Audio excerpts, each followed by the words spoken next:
Hello, fourth graders. We are on Unit 4, Lesson 6, and today's lesson is all about polygons. So, a few of the words that we'll be covering today in our vocabulary will be the word polygon, closed, regular, and congruent. Now, you're familiar with many of these, including congruent. Remember, same size, same shape, congruent. Handy-dandy little charm there. So I'm going to go ahead and read through this text here. It says, what are polygons? The prefix, so the word or the word chunk coming before the base word or root word, poly means many, and the suffix gon refers to angles. So a polygon literally means it has many angles. A polygon has only straight line segments that do not cross each other. A polygon is also closed. That means there's no endpoints or openings in a figure. Now, the key to that's just a normal polygon. Any polygon has to have those rules, straight line segments and closed that do not cross each other. All the sides and angles of a regular polygon, so this is kind of like one of the categories, are congruent. That means that they are all the same size and same shape if you have a regular polygon. Now, you'll notice on this page, I have a variety of different shapes. These are a mix of just figures, and then some of them are actual polygons. So I'm going to write this term off to the side. As a reminder, a polygon has straight line segments that do not cross, and they're always closed. So figure A here is a polygon. It has straight line segments and it's closed. B is not a polygon. Okay, it's not a closed figure. C also doesn't work because the segments cross here and intersect. D is not a polygon because of these curved edges. E is a polygon. F is also a polygon. It's a parallelogram there. G is a polygon. It's a trapezoid. Has straight line segments that don't intersect, don't cross each other, and it's closed. H is not. I is not. J is as a square. K is, it's a funky looking polygon, but it works. All straight line segments. L is a triangle and is a polygon. M is also a polygon. N is not a polygon. N is a ray. O works and P works as well. So here you can see the ones that followed the rules of the polygon had straight line segments that didn't cross, and they were closed figures. Now, in addition to talking about polygons, we talked about the regular polygon category, where all sides and angles are congruent. We have two other categories. One is convex, and the other is concave. Now, convex polygons, I like to think of them as flexing your muscles. That's why I included this picture here, because they're flexing the muscles of the heart. But a convex figure has all of the edges and angles out, okay? So there's no like indents in the figure. So convex, think flex out. So polygon 4 and polygon 7 are convex polygons. Now, the other term is called concave. And I've drawn a cave over here to remind you that concave figures, think of a cave or think of like a dent in the figure. So it's dented or caved in on a section. So if you look down below, figure 5 has a little bit of a cave or dent, and polygon 6 has a cave or a dent. So 5 and 6 would be concave polygons, whereas Whereas polygon 4 and polygon 7 would be convex polygons because they're flexing out their muscles. There's no dents or caves inside of them.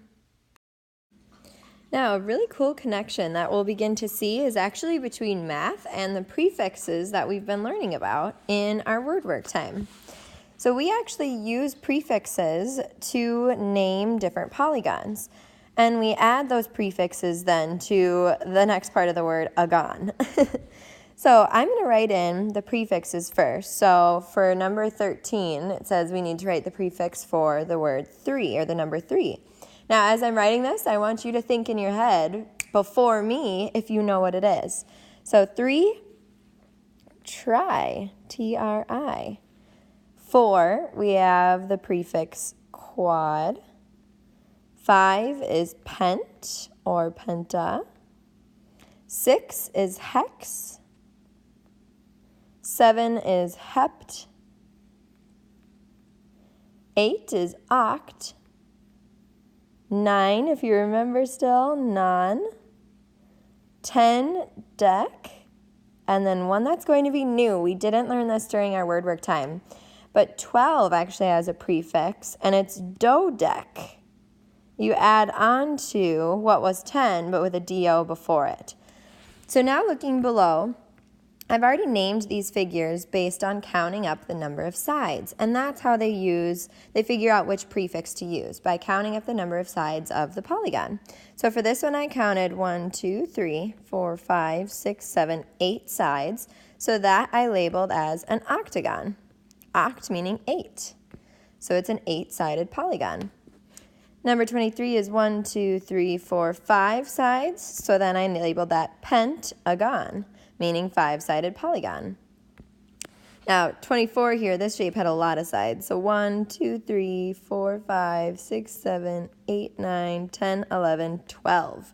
So that got the long name of dodecagon. 25, I saw it just had 1, 2, 3 sides. So that is our typical triangle that we see often. Now this one had 1, 2, 3, 4, 5, 6, 7, 8, 9, 10 sides. So that was labeled a decagon, or 10-sided polygon. The next one has 1, 2, 3, 4, 5, 6, 7 sides. So that is a heptagon, or 7-sided polygon. Next we had 1, 2, 3, 4, 5, 6 sides, otherwise known as a hexagon. Now, number 29 looks like a square, but remember we're labeling using prefixes, so I labeled it 1, 2, 3, 4, a quadrilateral, since it has 4 shapes. And you'll notice that this is the only one where it doesn't have the agon ending. Quadrilaterals are one of those special figures where they get their own special unique name, quadrilateral, but it still means 4-sided shape. All right, then we have 1, 2, 3, 4, 5, 6, 7, 8, 9 sides on this last shape, so that one got the name nonagon, using the prefix for 9. The last thing that we'll cover in this lesson today is how to find the perimeter of polygons when they are regular polygons.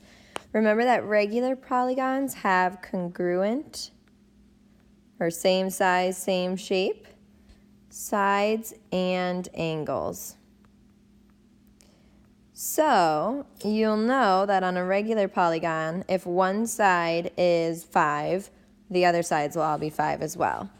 So for an equilateral triangle here, if S is one of the sides, you can see that it also is the measurement of all the others because all sides are equal. So you would find the perimeter by adding those sides, or S, together. For a square, you would just be adding one more S because there's one more side. Okay, square is a regular polygon too. And then they've also included a regular pentagon. Regular would tell us that all sides are congruent. So because a pentagon has 5 sides, you'd be adding that side measurement 5 times. Another way to do that would be to take 5 times the side measurement. On the square, you could take 4 times the side measurement. And on the triangle, you could take 3 times the side measurement. Remember, that multiplication would only work if they're regular polygons.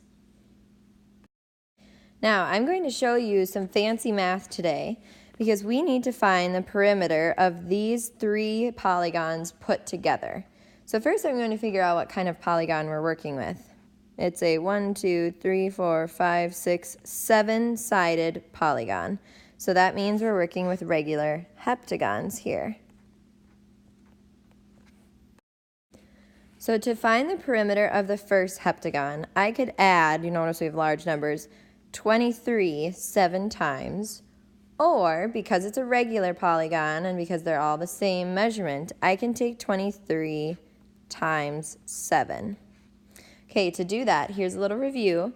First, you take 7 times 3, which is 21. Put the 1 down, carry the 2. Now I take 7 times 2, which is 14. Add 2, 16. So the measurement of one of these heptagons is 161 feet for its perimeter. Notice though that I have 1, 2, 3 heptagons. So my next step in solving for the perimeter will be taking 161, and I can add that 3 times, or I can take 161 times 3. So 3 times 1 is 3. Then I take 3 times 6, which is 18. Carry the 1 to the next place. Then 3 times 1 is 3, plus 1 is 4. You may remember this now from 3rd grade doing the 2 by 1 digit numbers. So the total perimeter for all 3 of these regular heptagons is 483 feet. All right, now I have the ultimate challenge. I have 4 different polygons here with all different perimeters. However, each polygon is a regular polygon, so I can use some multiplication to make my job a little bit easier. So let's take a look at how many sides this first one has. So I see 1, 2, 3, 4, 5, 6, 7, 8, 9, 10. Oh, okay, so it's a decagon. So I would take 20 times 10, which I know front numbers, 2 times 1 is 2, bring in the zeros, 200. All right, so 200 yards for the perimeter of the decagon. The triangle has 3 sides, so to find that, I'm going to do 38 times 3. 3 times 8 is 24. Bring the 2 up. Then 3 times 3 is 9, plus 2, 11. Okay, so I have the triangle done. The next shape is a 1, 2, 3, 4, 5, 6, 7, 8, an octagon. So I'll do 46 times 8, because each side would be 46, and there's 8 sides. 8 times 6 is 48. Carry the 4. 8 times 4 is 32, plus 4, 36. All right, and then finally, almost done, I have a square here, so that's 4 sides. 167 times 4. 4 times 7 is 28. Put the 8 down, carry the 2. 4 times 6 is 24, plus 2, 26. Carry the 2. 4 times 1 is 4, plus 2 is 6. Okay, not quite done yet, because now I have to combine all of those totals in order to get the final perimeter. So now I'll be adding 200 plus 114 from the triangle, plus 368 from the octagon, plus 668 from the square. All right, here we go. 0 plus 4 is 4, plus 8 is 12, plus 8 is 20. Carry the 2. 2 plus 1 is 3, plus 6 is 9, plus 6 is 15. 1 plus 2 is 3, plus 1, 4, plus 3, 7, plus 6, 13.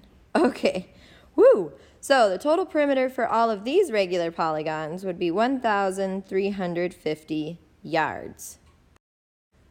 All right, 4th graders, I know that lesson was a little bit more bulky than the ones we've had in the past, but that's because there's a lot of really important stuff inside of them. So here's your ticket for today. First, part 1, I'd like you to tell me if these figures 1 and figure 2 are concave or convex polygons. So you'll label it depending on if they're one or the other.